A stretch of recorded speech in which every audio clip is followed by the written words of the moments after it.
Have you ever wondered how far science will go before it stops being science and starts becoming a monster?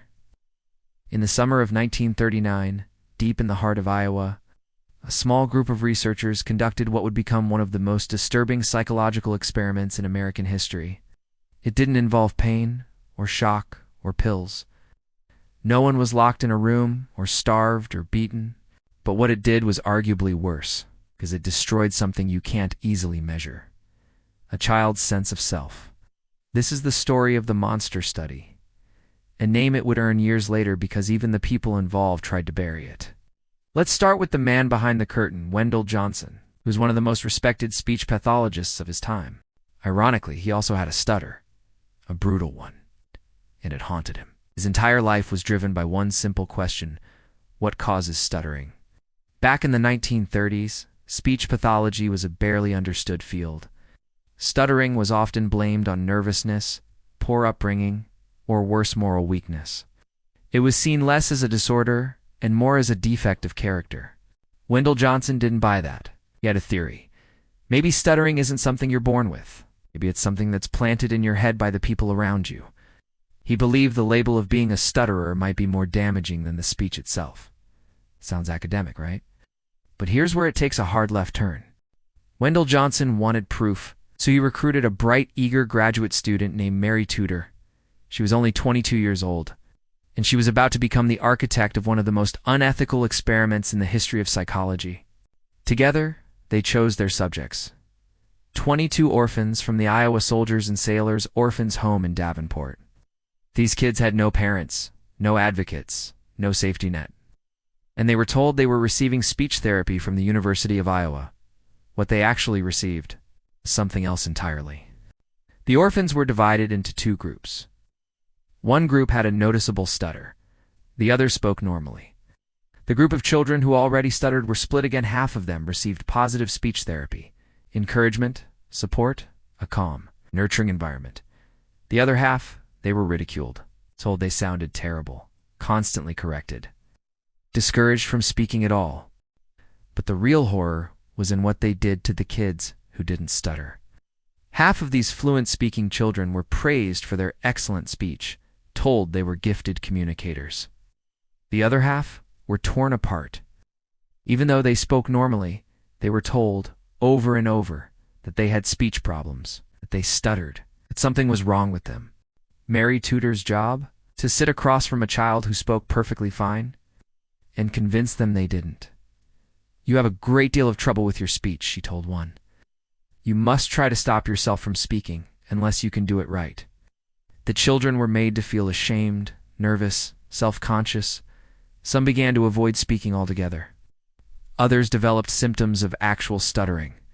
They were only between the ages of 5 and 15. This was done over the course of a few months. The researchers took detailed notes. They watched what happened when children who were perfectly healthy were made to believe something was broken inside them. The results were chilling. One girl, originally confident and articulate, completely withdrew. She stopped speaking in class, avoided eye contact. Her teachers reported she'd become nervous and hesitant. Another boy, fluent before the study, began pausing and repeating syllables. He would go on to develop a stutter that lasted for years. They didn't inject anything. It didn't hurt anyone physically. But they implanted a belief so strong it rewired how children spoke. This was more than an experiment. It was psychological sabotage. Now here's where it gets even darker. When the study ended, they didn't debrief the kids. There was no explanation, no reversal. The psychological damage for many had already taken root.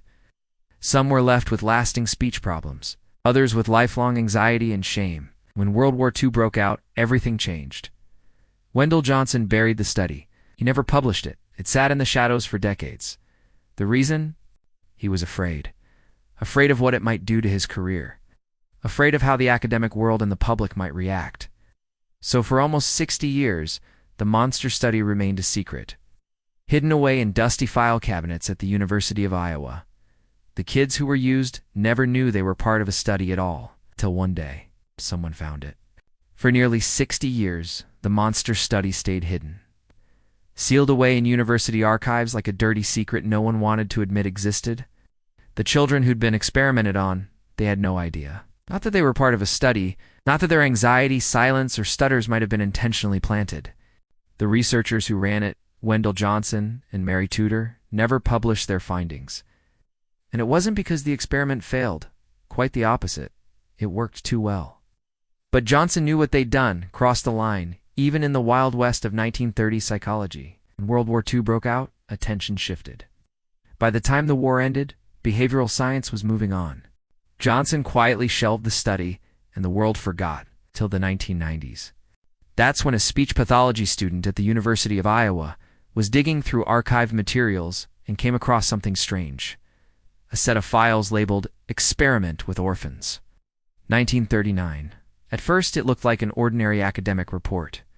But the further he read, the more horrifying it became. The clinical language described children being gaslit into thinking they had speech disorders. Pages of transcripts showed researchers telling kids, "You have a problem, you stutter.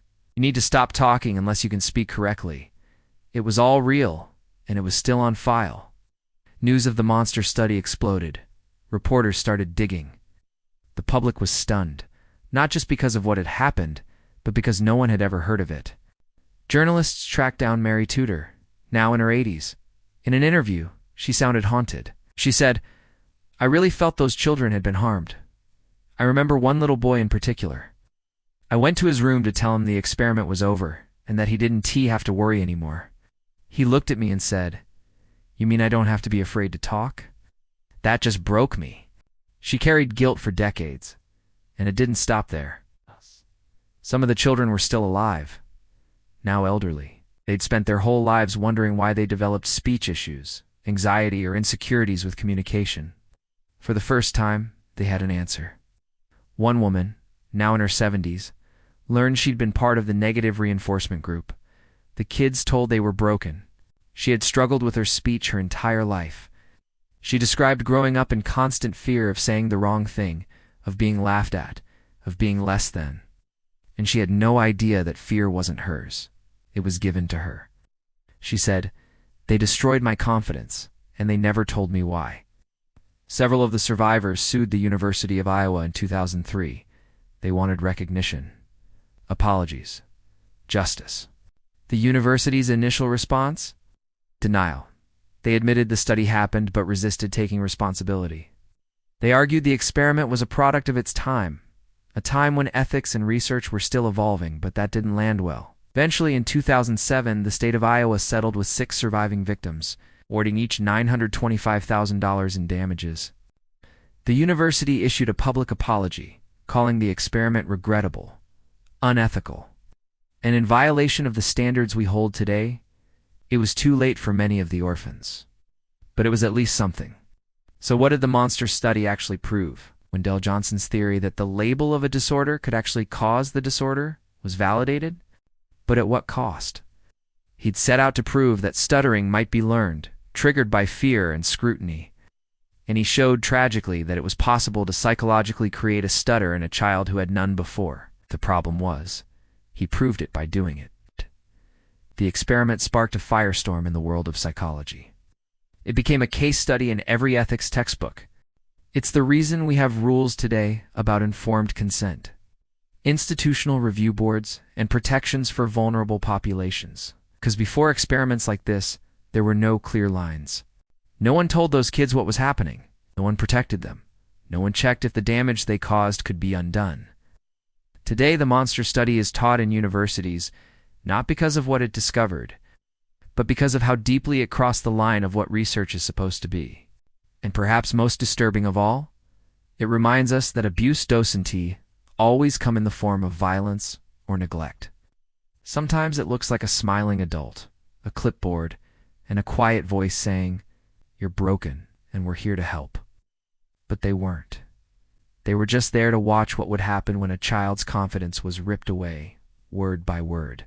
The monster study was buried for nearly 60 years, but once it came to light, the shock waves rippled far beyond speech therapy, because this wasn't just about stuttering.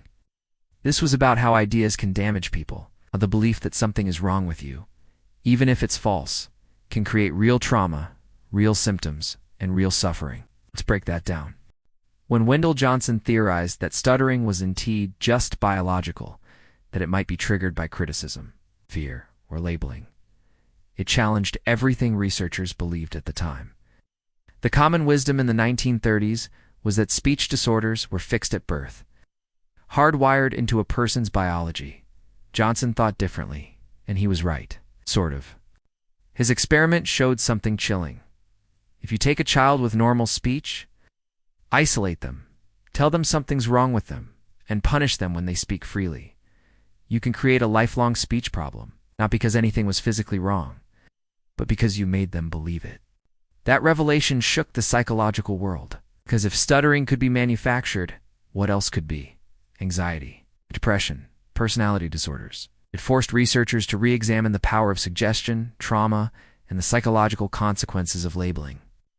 The monster study proved that ideas, when reinforced by authority, could be as damaging as physical harm. And that's terrifying. Because it means language, the things we say to each other, isn't neutral, especially not when it comes from someone in power. Now, imagine how this applies to education, parenting, media, politics. Imagine how often people are told who they are, what they are capable of, what is wrong with them. You start to understand why the monster study became more than just a horrifying chapter in psychological history. It became a warning about how fragile the human mind is, especially in childhood. The victims never recovered. Some of the children involved in the monster study developed lifelong speech issues. Others grew up with anxiety around communication, public speaking, or trust in authority. But what makes it worse, what makes this study particularly cruel, is that none of them knew why. They weren't told they were part of an experiment. They weren't told, "You're not broken. We were just testing a theory." Instead, they grew up thinking their speech problems were their own fault. Oh. And for decades, they carried that shame in silence. When the study finally came to light in the early 2000s, several survivors were tracked down. They described the moment they learned the truth like a bomb going off. Relief, rage, confusion. One woman said, "It felt like being gaslit your entire life, and then suddenly realizing you weren't crazy." Another added, "They didn't just ruin my speech, they ruined how I saw myself." And what's worse, there's no way to measure how many opportunities were lost. How many job interviews failed? How many friendships avoided? How many words never spoken? All because of an experiment they never agreed to, changing the rules of science. If there's one silver lining to the monster study, it's this. It forced the scientific community to face the consequences of unethical research. In the decades following the revelation of the study, major reforms swept through the world of human subject research. Institutional review boards became mandatory panels of experts who evaluate the ethics of every human research project before it begins. Informed consent became non-negotiable. Participants must know exactly what's being done and must agree freely with the right to withdraw at any time. Special protections for vulnerable groups, including children, prisoners, and people with mental disabilities, were strengthened. The monster study, along with other notorious cases like the Tuskegee syphilis study and the Stanford prison experiment, became a foundation for the modern ethics code in psychological research. Because science without ethics isn't science. It's exploitation. The uncomfortable truth. What makes the monster study so unsettling isn't just what happened. It's how easy it was for it to happen. A respected professor, a trusted university, vulnerable children, and behind it all, the justification that the ends justify the means. It's a pattern that's repeated throughout history, from medical experiments on prisoners to CIA mind control programs. The logic is always the same. If we learn something, it's worth it. But the monster study exposed the lie in that thinking, because what you learn isn't the only thing that matters. How you learn it is just as important. And in this case, the how was devastating. Even Mary Tudor, the grad student who carried out the day-to-day experiments, admitted later in life that she knew it was wrong. Even back then, she claimed she had no choice, that she was following orders, and that she was scared to challenge Wendell Johnson. But fear doesn't excuse cruelty, and silence doesn't erase harm. The monster study is more than a historical curiosity. It's a mirror. It forces us to ask, how much damage can words do? How many people are suffering today because of ideas planted in childhood? And how do we stop it from happening again? It's easy to say, we'd never do something like that today. But every time we shame someone into silence, every time a kid is told they're stupid or defective or not enough, we're echoing the monster study. Only this time, it's not in a lab. It's in classrooms, homes, and social feeds. And the results? Still being written? For more videos like this, remember to like and subscribe.